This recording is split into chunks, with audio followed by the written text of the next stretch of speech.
शेतकरी हा ग्रामीण भागाचा आत्मा आहे. पाणी धुळे तालुक्यातील 100 आणि शिंदखेडा तालुक्यातील 100 गावांचा पिण्याच्या पाण्याचा आणि सिंचनाचा प्रश्न सोडवणारच आहे. म्हणजे धुळे तालुक्यातील सिंचनाचा प्रकल्प सोडवताना माळमाथ्यातला 25 गावांचाही विचार झालेला आहे आणि त्याचप्रमाणे सटाण्याचा बागलांचा प्रश्न सोडत असताना मालेगावातील काठवणमधल्या 20-22 गावांचाही प्रश्न आपण हाताळलेला आहे.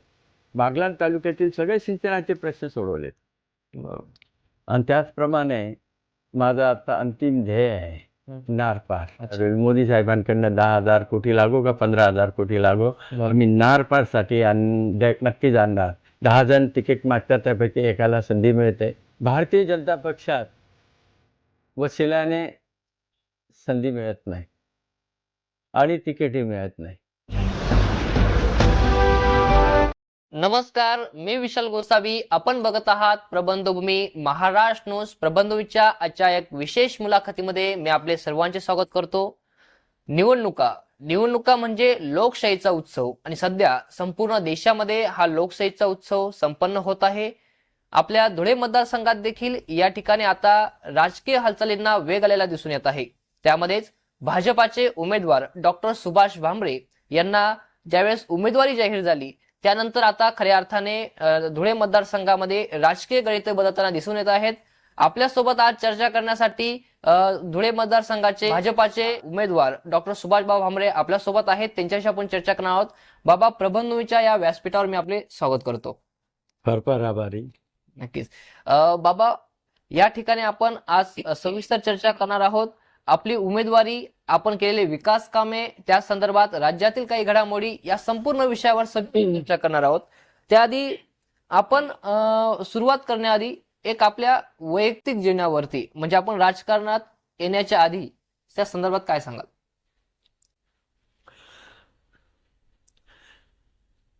मला राजकीय पार्श्वभूमी आहे. मी राजकीय कुटुंबातून आलेलो आहे.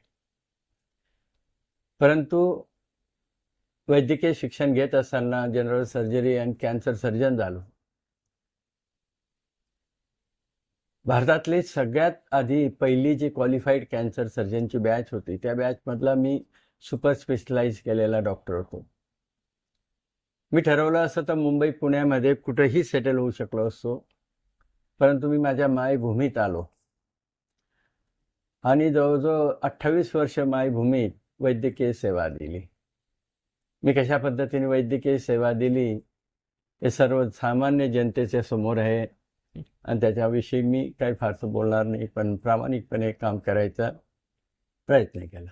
नक्कीच. आपण एका वैद्यकीय क्षेत्रामध्ये काम करत असताना आपली राजकीय पार्श्वभूमी आहे, परंतु आपण ह्या राजकीय वातावरणात कसं स्वतःला सामावून घेतलं? 28 वर्ष वैद्यकीय सेवा दिल्यानंतर सर्वसामान्य लोकांची संपर्क आला आणि समाजमानाचा परिचय झाला. आणि माझ्या वडिलांचंही म्हणणं होतं आणि मलाही लक्षात आलं, वैद्यकीय सेवा आपण जवळजवळ 29 वर्ष दिलेली, परंतु सत्य हे माध्यम आहे. सत्याच्या माध्यमातून अनेक विकासाचे काम आपण आपल्या भागात करू शकतो. आणि म्हणून जर संधी मिळत असेल तर निश्चितच राजकारणात जाणं चांगलं असतं आणि सुशिक्षित लोकांनी राजकारणात येणं आवश्यक असतं. नक्कीच.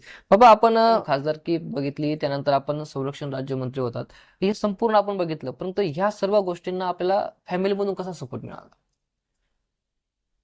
माझ्या कुटुंबाचा मला सपोर्ट मिळाला, त्यांचा पाठिंबा होता, जनतेचा पाठिंबा होता आणि म्हणून इथपर्यंत मी प्रवास करू शकलो. नक्कीच. बाबा, फार कमी नेत्यांना, व्यक्तींना मोठी संधी मिळत असते आणि आपल्याला सलग तिसरी वेळेस आता या खासदारकीचं भाजपातर्फे उमेदवारी मिळालेली आहे. काय सांग? भारतीय जनता पक्षात वशिल्याने संधी मिळत नाही आणि तिकीटही मिळत नाही. मी गेले 10 वर्ष खासदार म्हणून माझ्या मतदारसंघातील जनतेची सेवा करण्यात यशस्वी झालो. खास करून ग्रामीण भागातला माझा शेतकरी, त्याच्यासाठी सिंचन हा महत्त्वाचा विषय आहे. मी माझ्या मतदारसंघातील जवळजवळ 90% सिंचनाचे प्रश्न सोडवू शकलो, याचा मला समाधान निश्चित आहे. नक्कीच. बाबा, आपल्या ह्या धुळे लोकसभेच्या तिकिटासाठी खूप स्पर्धा चालू होती, अनेक लोक इच्छुक होते आणि त्यामध्ये आपली वर्णी लागली. काय वाटतं? हे बघा, भारतीय जनता पक्ष जगातला सगळ्यात मोठा पक्ष आहे. त्याच्यामुळे मोठ्या प्रमाणात कार्यकर्ते पण आहेत.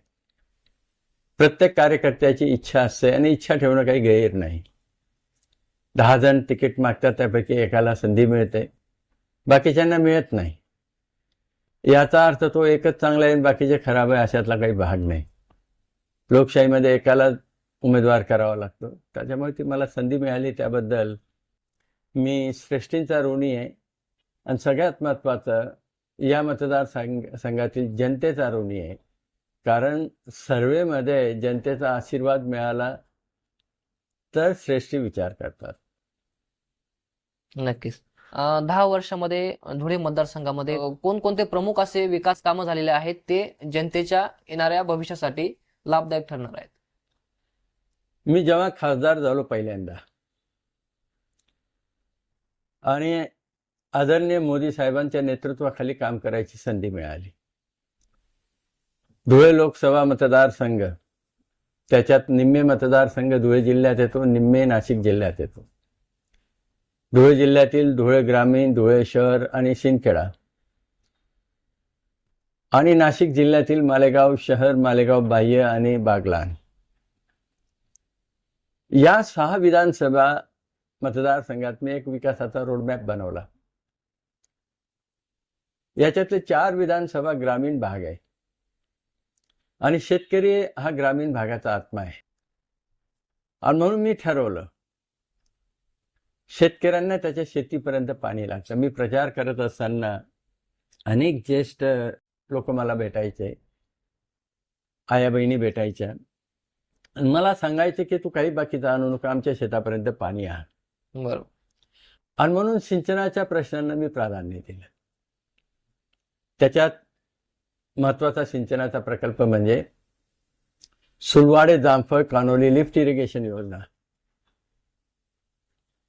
याच्या माध्यमातून धुळे तालुक्यातील 100 गावं, शिंदखेडा तालुक्यातील 100 गावं आणि मालेगाव तालुक्यातील माळमाथ्याचे 25 गावांना लाभ होऊ शकतो. सिंचाई की इन परियोजनाओं को जमीन पर उतारने में आपके सांसद और मंत्रिमंडल में मेरे सहयोगी डॉक्टर सुभाष भामरे जी का बहुत बड़ा योगदान है.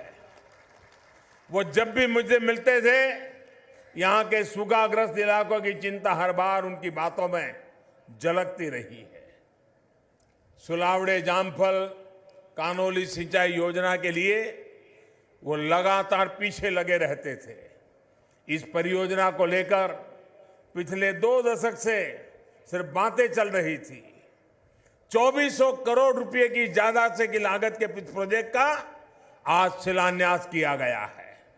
इस प्रोजेक्ट में तापी नदी से पानी लाकर यहां के अनेक गांवों को सिंचाई के दायरे में लाया जाएगा, जिसका फायदा हजारों किसानों को मिलेगा. बंधू भगिनींनो, आज त्याच नरेंद्र मोदीजींच्या नेतृत्वामध्ये भारतीय जनता पार्टी या शिंदखेड्यामध्ये या ठिकाणी आलेली आहे. आणि खरं म्हणजे तुम्ही नशीबवान आहात, तुम्हाला बाबा भामरेंसारखे खासदार, एक असे राज्यमंत्री मिळाले. सुलवाडे जामफळ सारखी योजना अनेक वर्षापासून जी या संपूर्ण भागाला सुजलाम सुफलाम करू शकते, गेले 2 वर्ष त्यांनी सातत्याने प्रयत्न केल्यामुळे आज सुलवाडे जामफळ सारखी योजना मार्गी लागली आणि आम्ही त्या ठिकाणी त्याला मान्यता दिली आणि आता त्या योजनेचं काम देखील आम्ही सुरू करतोय. आणि अनेक वर्षापासून ही प्रलंबित होती. लोकसभा मतदारसंघातील जनतेने मला आशीर्वाद दिला आणि मी खासदार झालो, तर त्या दिवसापासून मी या प्रोजेक्टच्या मागे लागलो. सगळ्या परवानग्या मिळवल्यात, परंतु निधी राज्य सरकार देऊ शकत नव्हते. तो केंद्रातनं निधी आणायची जबाबदारी माझ्यावर आली आणि तो मिळवला. आपल्या माध्यमातून प्रेक्षकांना हा प्रकल्प काय आहे ते मी सांगू इच्छितो. बरोबर. तापी नदी शिंदखेडा तालुक्यातनं वाहत जाते. तापी नदीवर 2 मोठे बॅरेजेस युती सरकार असताना बांधले गेलेत, सुलवाडे बॅरेज आणि सारंगखेडा बॅरेज. तुम्ही तापीचं दर्शन कोणी घेतलं असेल तर त्यांच्या लक्षात येईल, तापीमध्ये प्रचंड पाणी अडलेलं आहे. विशाल पात्र आहे, तापी दुथडी भरली आहे, 60 किलोमीटर पर्यंत ते पाणी साचलेलं असतं. आणि गेल्या अनेक वर्षापासून हे पाणी अरबी समुद्रात चाललं जातं. तर हे पाणी धुळे तालुका शिंदखेडा तालुक्यातील जनतेपर्यंत पोहोचवण्याचा हा प्रकल्प आहे. आणि येणाऱ्या काळात मालेगाव तालुक्यातील माळमाथा पण आणि जामफळ धरण सोनगीरला बांधलं जात आहे. त्याची कॅपॅसिटी 9 TMC. कदाचित 9 TMC लक्षात येणार नाही, पण हरणबारी जी धरण आहे हो. बागलाण तालुक्यातील, त्याची क्षमता 1 TMC. म्हणजे हरणबारीच्या 9 पटीने सुलवाडी जामफळ धरणाची कॅपॅसिटी. हे पाणी धुळे तालुक्यातील 100 आणि शिंदखेडा तालुक्यातील 100 गावांचा पिण्याच्या पाण्याचा आणि सिंचनाचा प्रश्न सोडवणारच आहे. बरोबर. परंतु कान्होली धरण जे आहे ते धुळे तालुका आणि मालेगाव तालुक्याच्या बॉर्डरवर आहे.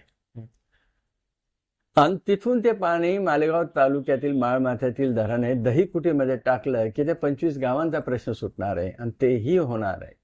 अरे वा. तर त्याच्यामुळे अशा पद्धतीने 225 गावांचा पिण्याच्या पाण्याचा सिंचनाचा प्रश्न, हे आश्वासन नाही आहे, हो. माझं आमंत्रण आहे. सोनगीरला जामफळ धरणचं काम जवळजवळ 70% व्हायला आलंय. पाईपचं सगळं काम झालेलं आहे आणि याच्या माध्यमातून हा मोठा प्रश्न सुटणार आहे. बागलाण तालुक्यातील सिंचनाचे 7 प्रश्न जे गेल्या 40 वर्षापासून प्रलंबित होते. आधीच्या सरकारने नॉट फिजिबल म्हणून फाईल बाजूला काढलेली होती, पण गेल्या 8 वर्षापासून सातत्याने प्रयत्न करून 7च्या 7 बागलांचे सिंचनाचे प्रश्न सोडवले. त्याच्यात प्रामुख्याने तळाडे भामेर पोच कालवा, त्याच्यासाठी 30 कोटी मिळवलेत आणि ते आज पूर्ण झालेले आणि तळाड्या धरणामध्ये पाणी पडले. बरोबर. हरणबारी डावा कालवा, हरणबारी डावा कालवाही मंजूर झाला, त्याचं उद्घाटन झालं, त्याचं वर्क ऑर्डर झाली, त्याचं काम झालं, त्याला 45 कोटी रुपये मिळाले.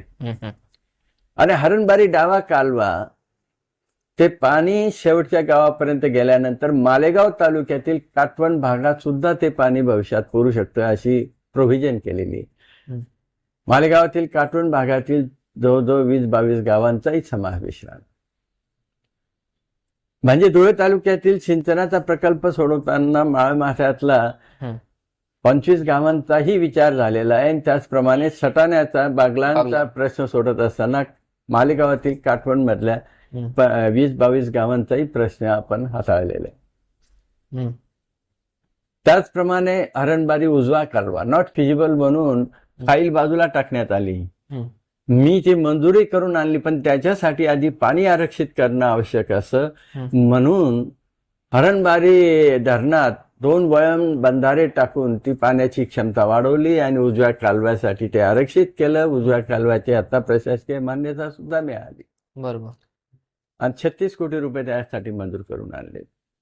मग ते केळझर डावा कालवा असेल, केळझर चारी क्रमांक 8 असेल, केळझर वाढीव चारी क्रमांक 8 असेल, हे सगळे मंजुरी मिळून त्याचे काम चालू झालेले आहेत आणि अंतिम टप्प्यात आहे. बरोबर. त्याचप्रमाणे अपर पुनोचं सर्वेक्षण झालं आणि सर्वेसाठी सुद्धा प्रशासकीय मान्यता मिळवली.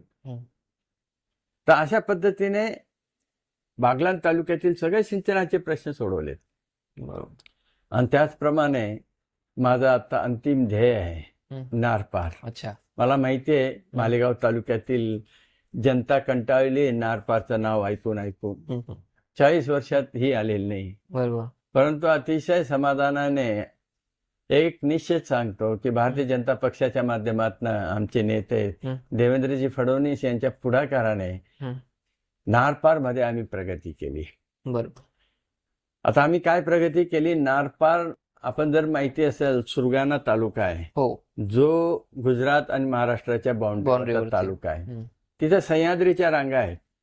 कोकणासारखा धो पाऊस पडतो आणि त्या खोऱ्यात 5 नद्या आहेत, नारपार, अंबिका. या नद्या सगळ्या पश्चिम वाहिन्या आहेत. मोठ्या प्रमाणात ते पाणी अरबी समुद्रात चाललं जातं. आणि ते पाणी 13 लहान लहान धरणं बांधून ते पाणी लिफ्ट करून उत्तर महाराष्ट्राचा पिण्याचा पाण्याचा आणि सिंचनाचा प्रश्न सुटेल हो. एवढी कॅपॅसिटी नारपारमध्ये आहे. आणि त्याच्यासाठी प्रशासकीय मान्यता सुद्धा देवेंद्रजींच्या माध्यमातून मिळाली. आम्ही हो. सतत पाठपुरावा केला. 14 कोटी रुपये देऊन आंतरराष्ट्रीय कीर्तीच्या कंपनीकडनं सर्वेक्षणही पूर्ण झालं. आता डीपीआर करायचं काम चालू झालेलं आहे. केंद्रामध्येही डीपीआरचं काम चालू झालेलं आहे. मी लोकसभेमध्ये 2दा हा प्रश्न उठवलाही हो.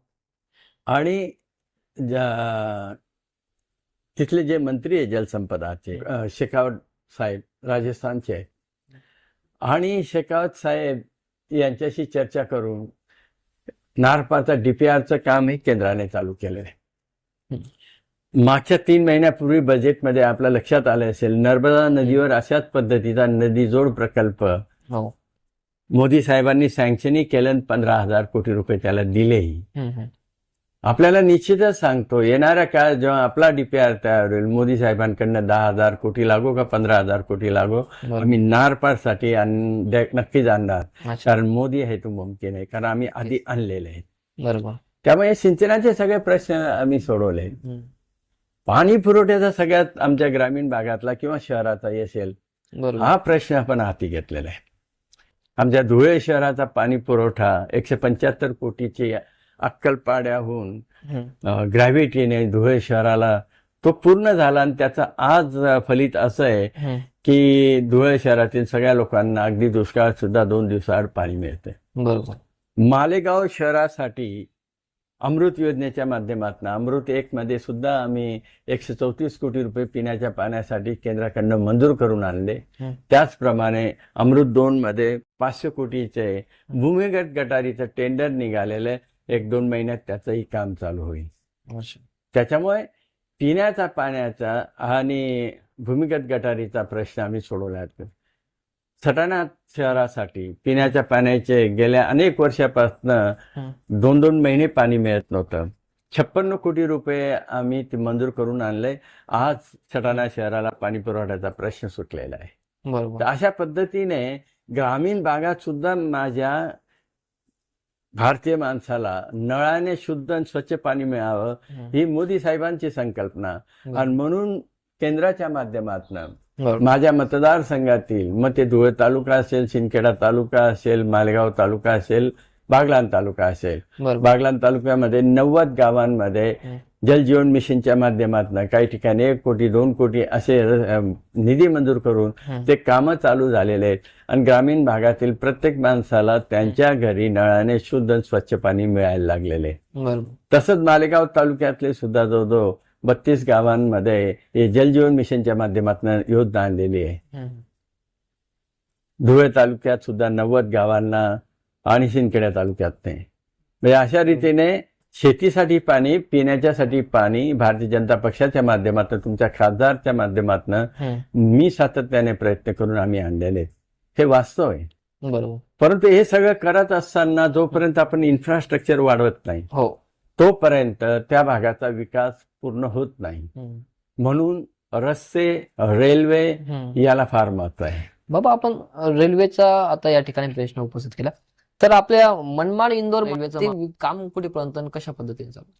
मनमाड इंदोर रेल्वे गेल्या 40 वर्षापासून आपण सगळेजण ऐकत आलेलो आहे. हो.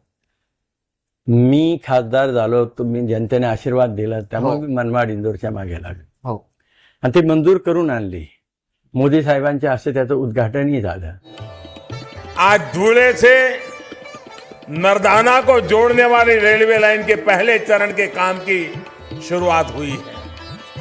भविष्य में यही लाइन मनमाड़ को इंदौर से जोड़ने में मदद करने वाली है. इस पूरे प्रोजेक्ट पर करीब 9,000 करोड़ रुपए खर्च होने का अनुमान है. मनमाड़ इंदौर लाइन के बन जाने पर इसका फायदा इंदौर और मुंबई के साथ साथ पूरे देश को होने वाला है.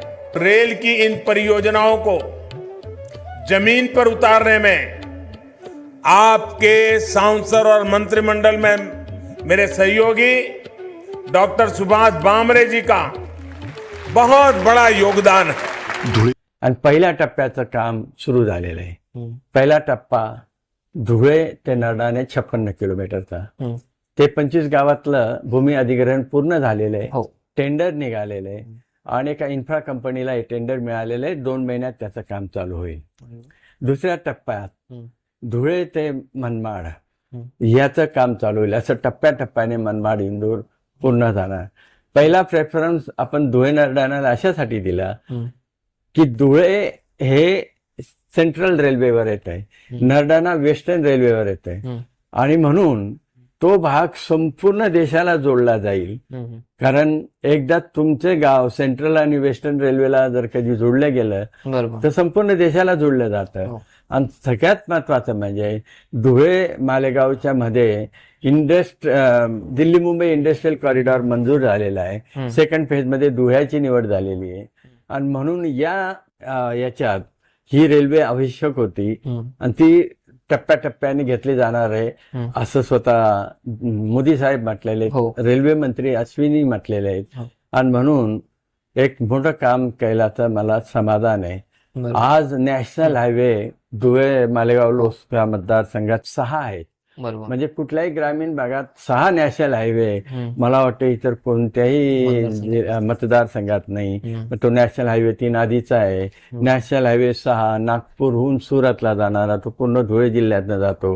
नॅशनल हायवे 211 जो धुळ्याहून चाळीसगाव, औरंगाबाद, बीड, सोलापूर.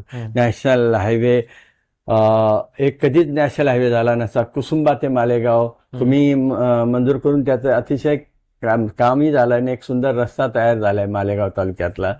पुढे कुसुंब्याहून दोंडाईचा, शहादा आणि अंकलेश्वरचं त्याचंही काम चालू झालेलं आहे. त्याचप्रमाणे पिंपळनेरहून सटाणा, सटाणाहून चांदवड या नॅशनल हायवेचं जो निम्मे काम झालेलं आहे. तर अशा पद्धतीने नॅशनल हायवे, रेल्वे आणि सुलवाडे जामफळच्या माध्यमातून इंडस्ट्रीला सुद्धा पाणी आहे आणि त्या पाण्याच्या माध्यमातून कुठलाही कारखानदार तुमच्याकडे कारखाना केव्हा टाकतो, त्याला अनुकूल गोष्टी असल्या तर. अनुकूल गोष्टी म्हणजे इन्फ्रास्ट्रक्चर, नॅशनल हायवे, रेल्वे तिथं आहेत. त्याचप्रमाणे इंडस्ट्रीला पाणी लागतं. ते सुलवाडे जामफळमधनं इंडस्ट्रीला पाणी आहे आणि आपल्याकडे रॉ मटेरियल भरपूर आहे.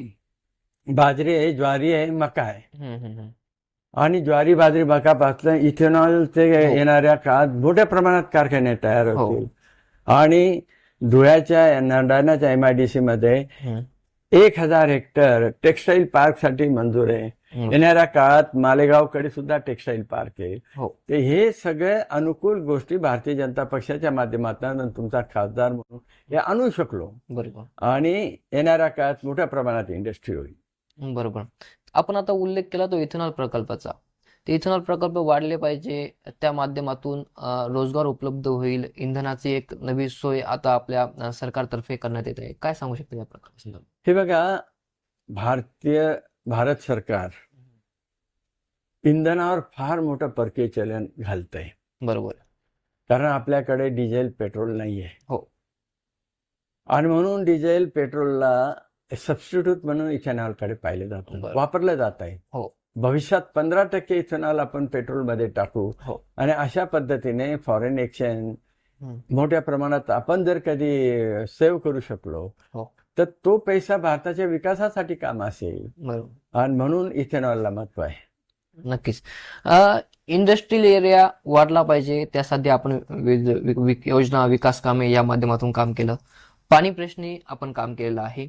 त्याच भागातील जी ग्रामीण भागातील जी जनता आहे त्यासाठी आपण असं काय विकास काम सांगू शकतात त्यामध्ये? हे बघा, पूर्वी खासदार दिसायचे नाही. बरोबर. आता हा खासदार दिसायला लागला तर माझ्याकडनं अगदी जिल्हा परिषद सदस्याचे जे काम असतात ते सुद्धा अपेक्षा करतात. बरोबर. पण तरी सुद्धा मी तिथेही कमी पडलेलो नाही. मी कदाचित पब्लिसिटीला कमी पडत असेल कारण बऱ्याच ठिकाणी माझ्या कामाचं पाठीही लागलेलं नाही आणि हे लागलेलं नाही. तर तो राजकारणाचा विषय मी त्याच्यात पडणार नाही. पण 25-15च्या माध्यमातून बहुसंख्य गावांना पण निधी दिलेला आहे. CSRच्या माध्यमातून आपण समाज मंदिर बनवण्यासाठी अनेक ठिकाणी दिलेलं आहे. मग खासदार निधी असेल, खासदार निधीच्या माध्यमातून मालेगाव तालुक्यातील सटाणा गावातील यांना सगळ्यांना अशा मोठ्या प्रमाणात आपण निधी दिलेला आहे. मालेगाव शहरासाठी म्हणाल हो. तर 33 कोटी, तर माता बालपण संगोपनचं हॉस्पिटल ते सुद्धा केंद्राच्या माध्यमातून आपण मिळवलं. आणि भूमिगत गटार पिण्याच्या पाण्याचं सांगितलं. आता आपले मालेगाव बायपास मंजूर करून घेतलेला आहे, तर त्याचं काम आता लवकरच चालू होईल. त्याचप्रमाणे नॅशनल हायवेवर 3 ठिकाणी आपण फ्लायओव्हर घेतलेला आहे. त्याच्यात मग सामन गाव असेल, टेहरे फाटा असेल, पुढे अशा पद्धतीने हे केलेलं आहे. बरोबर. विविध विकास कामे आपल्या माध्यमातून झालेली आहेत. येणाऱ्या काळामध्ये पुढील 5 वर्ष काय नियोजन असणार आहे?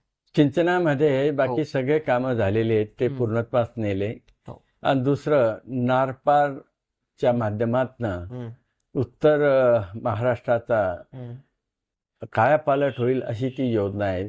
तर मोदी साहेबांच्या मागे सतत पाठपुरावा करून नारपारसाठी एक भरीव काम करायची माझी इच्छा आहे. नक्कीच. आपण यामागे संरक्षण राज्यमंत्री आपण मंत्री होतात. केंद्रामध्ये बहुसंख्य काम आपण केलेलं आहे. सैनिक कसा जीवन जगतो आपल्या बॉर्डरवर?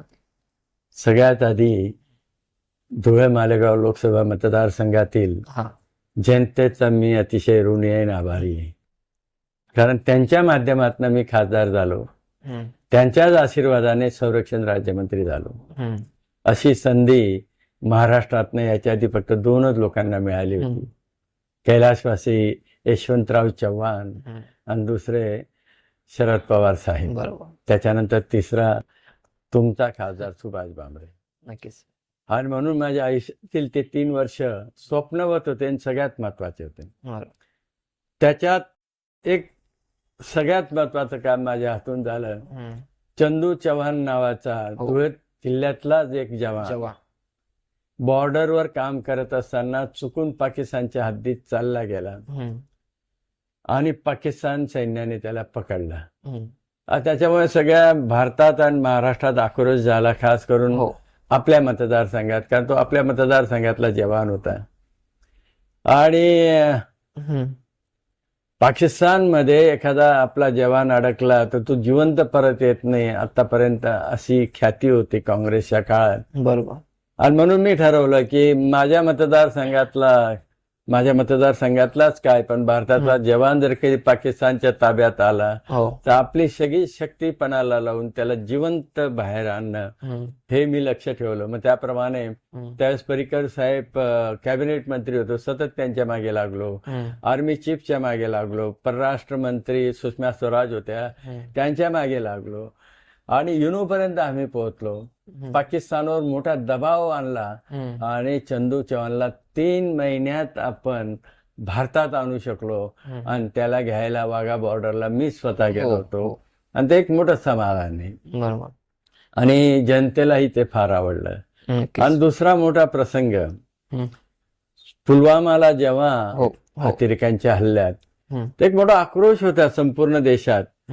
आणि त्याच वेळे आपलं एक विमान, पाकिस्तानी विमानांचा पाठलाग करत असताना एक विमान आपलं क्रॅश झालं. आणि त्याचा जो पायलट होता अभिनंदन, तो पाकिस्तान भूमीत ऍक्सिडेंटली उतरला. अभिनंदनला ताब्यात घेतल्यानंतर आतापर्यंत जेव्हाही पाकिस्तान आपल्या भारतावर अटॅक करायचे तर आपण निषेधच्या पलीकडे काहीच करत नव्हतो. परंतु जेव्हा नेतृत्व सक्षम असलं तर काय होतं याचं मूर्तिमंत उदाहरण म्हणजे मोदी साहेब. ताबडतोब बालाकोट स्ट्राईक करून तिथल्या अतिरेक्यांना ठार मारलं आणि पाकिस्तान बघत राहिला, काहीच करू शकले नाही. आणि जेव्हा अभिनंदन अडकला तेव्हा सांगितलं की तुम्ही अभिनंदनला 24 तासात जर नाही सोडले तर आम्ही सगळा पाकिस्तान बेचिराग करून टाकू. आणि पाकिस्तानने घाबरून 24 तासात अभिनंदनला पाठवलं. त्या अभिनंदनला घ्यायला वाघा बॉर्डरला मीच गेलो होतो. हॉस्पिटलला ऍडमिट केलं आणि एक मोठा तो आनंदाचा क्षण होता. या ऑपरेशन मध्ये कोणती महत्वाची जबाबदारी आपल्याला देणार? माझ्याकडे जबाबदारी संरक्षण राज्यमंत्री म्हणजे आपली जी बॉर्डर आहे, पाकिस्तान बॉर्डर आहे, जी गुजरात पासनं, राजस्थान पासनं वरती पंजाब आणि जम्मू काश्मीर लडाख पर्यंत जवळजवळ 3800 किलोमीटरची आहे. हो. किंवा चायना बॉर्डर असेल लडाख पासनं तर हिमाचल प्रदेश अरुणाचल प्रदेश पर्यंत 4200 किलोमीटरची. या दोन्ही बॉर्डर्सवर आपल्या चौक्या असतात. हो. आपले जवान देशाच्या सीमेचं रक्षण करत असतात. त्या एका चौकीवर साधारणतः 25 जवान असतात. बंकर मध्ये राहतात. बंकर 3 फूट उंचीचा असतो. तिथं काही फ्लॅट सिस्टीम नसते. बरोबर. त्या बंकर मध्ये राहतात. आणि ही जी चौकी असते ती साधारणतः 22,000-25,000 फूट उंच डोंगरावर असते. समोर दरी आणि 100 मीटरवर समोर पाकिस्तानच्या डोंगरावर पाकिस्तानची चौकी असते. म्हणून आपला जवान त्या बंकर मध्ये राहतो आणि तिथं गस्त घालत असतो. गस्त घालत असताना आपल्या जवानाला माहिती असतं की समोरून एखादी गोळी आली, हृदयाची वेध घेतला तर तो मरू शकतो. त्याचप्रमाणे एखादा मॉर्टर आला तर आपल्या चिंधड्या होऊ शकतात. ही जाणीव असून सुद्धा भारत मातेच्या रक्षणासाठी तो सीमेवर तैनात असतो. तो तुमच्या आमच्यासारखा माणूस आहे. त्यालाही मुलं बाळ आहे, त्यालाही वृद्ध माता पिता आहे, त्यालाही चिंता आहे, पण तो पर्वा करत नाही. तो देशाच्या रक्षणासाठी, मायभूमीच्या रक्षणासाठी तिथं तैनात असतो. आणि माझं काम आहे की त्यांना भेटून त्यांच्या अडचणी काय आहेत, त्यांच्या कोणते वेपन्स आहेत, काय आहेत ते सगळं सोडवणे. त्याच्यामुळे हे मोठं पुण्य या मतदारसंघातील जनतेच्या आशीर्वादाने मिळालं. त्यामुळे त्यांचा मी ऋणी आहे. नक्कीच. बाबा, असं म्हटलं जातं आपली ही भूमी आहे, ही शेतकऱ्यांची भूमी आहे आणि आपण जे आपण आता चांगलं आयुष्य जगतोय ते जवानांमुळे जगतोय. म्हणजे जय जवान जय किसान. खऱ्या अर्थाने आपल्याकडून जे जलसिंचनाचं काम झालं ते किसानांसाठी. आणि आपण आता तो उल्लेख केला संपूर्ण संरक्षण मंत्री असताना त्यावेळेस ते जवानांसाठी. मग जय जवान जय किसान हे दोघी कामं ह्या कालावधीमध्ये आपल्याकडून घडली. काय वाटतं? भाग्यवान समजता स्वतःला फार भाग्यवान आहे. आणि हे केवळ धुळे मालेगाव लोकसभा मतदारसंघातील जनतेच्या आशीर्वादामुळे झालं. बरोबर. नक्कीच. येणाऱ्या काळात देखील ह्या पद्धतीने आपल्याला काम करण्याची संधी मिळावी ही आम्ही अपेक्षा करतो. तर आता भाजप आणि महाराष्ट्र आणि संपूर्ण त्याच्या भोवती फिरणारं राजकारण.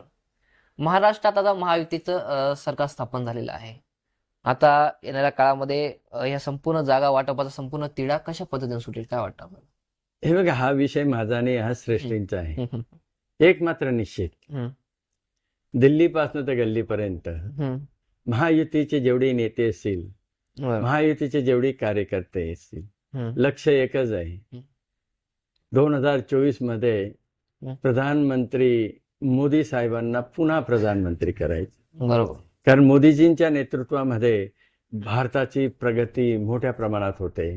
2014च्या आधीचा भारत बघा, 2014 नंतरचा भारत बघा. आज आपण आर्थिक महासत्ता म्हणून जनतेच्या समोर येतो, जगाच्या समोर येतो. पूर्वी आपण 10व्या नंबरची अर्थव्यवस्था होतो. मोदीजींच्या काळात 5व्या नंबरची अर्थव्यवस्था झालो. आणि येणाऱ्या काळात 3ऱ्या नंबरची अर्थव्यवस्था करायचं स्वप्न मोदीजींचे आहे. भारताला विश्वगुरु करायचं स्वप्न मोदीजींचं आहे. आणि म्हणून एक महासत्ता म्हणून भारताकडे आजकाल पाहिले जात आहे. हा एक महत्वाचा भाग आहे. मी एक निश्चितच सांगू शकतो, मी जेव्हा संरक्षण राज्यमंत्री होतो, अनेक देशाला जायचा प्रसंग यायचा, तर तिथं असा एकही देश नसेल की जिथं भारतीय राहत नाही. मग ते लंडन असो, पॅरिस असो. जेव्हा भारतीय समुदायाला तिथं भेटायचो तर भारतीय लोक म्हणायचे, भारताचे सगळे अधिकारी म्हणायचे की मोदी साहेबांच्या आधी आम्ही जेव्हा इथं राहायचो तर आम्हाला भारताचा नागरिक म्हणून दुय्यम वागणूक मिळायची, सेकंड क्लास सिटीजन म्हणून आम्हाला वागणूक मिळायची. पण मोदी साहेबांच्या कारकिर्दीत भारताकडे अतिशय सन्मानाने बघितलं जातं. आमच्याकडे वागायचा त्यांचा कल बदललेला आहे. बरोबर. ये है मोदी. अच्छा. नक्कीच.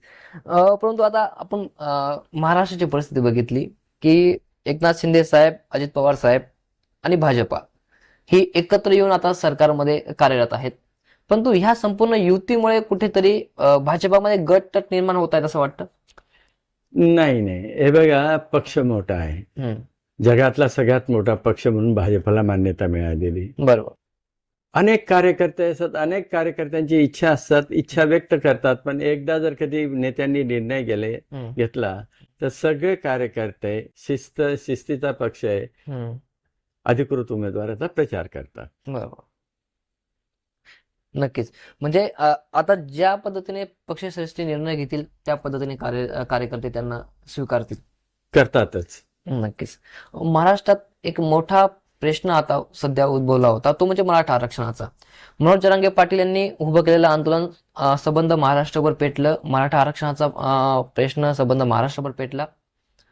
आता मनोज जरांगे पाटील साहेब अजून ते 10% आरक्षणावरती कुठेतरी नाखुश आहेत आणि पुढे अजून ते आंदोलनाची भूमिका घेत आहेत. हे बघा, मराठा आरक्षण मिळायला पाहिजे ही आपली सगळ्यांची इच्छा आहे. हो. मनोज जरांगे पाटलांचं अभिनंदन करतो. हं. त्यांनी एक मोठं नेतृत्व दिलं आणि मराठा समाज एकत्र त्यांच्या मागे राहिला. त्यांची मागणी जी आहे, कुणबीच्या नोंदी शोधा, हं. ते काम मोठ्या प्रमाणात चालू आहे. बरोबर. 10% आरक्षण दिलेले आहे. हं. आणि जरांगे पाटील साहेबांची जी मागणी आहे, त्या मागणीवर मुख्यमंत्री एकनाथ शिंदे साहेब हं. आणि उपमुख्यमंत्री आदरणीय देवेंद्रजी फडणवीस साहेब बरोबर. हे त्याच्यावर अजून अभ्यास करून जे जे काही असेल ते मान्य करण्याच्या दिशेने प्रयत्न करत आहेत. नक्कीच. बाबा, आता आपलं संपूर्ण प्रचाराची रणधुमाळी सुरू होईल. प्रचार सभा होतील आणि कॅम्पेन होईल. या सर्वांमध्ये मोदी साहेबांची कॅम्पेन द्वारा काय आपल्या धुळे लोकसभा मतदारसंघामध्ये काही नियोजित आहे?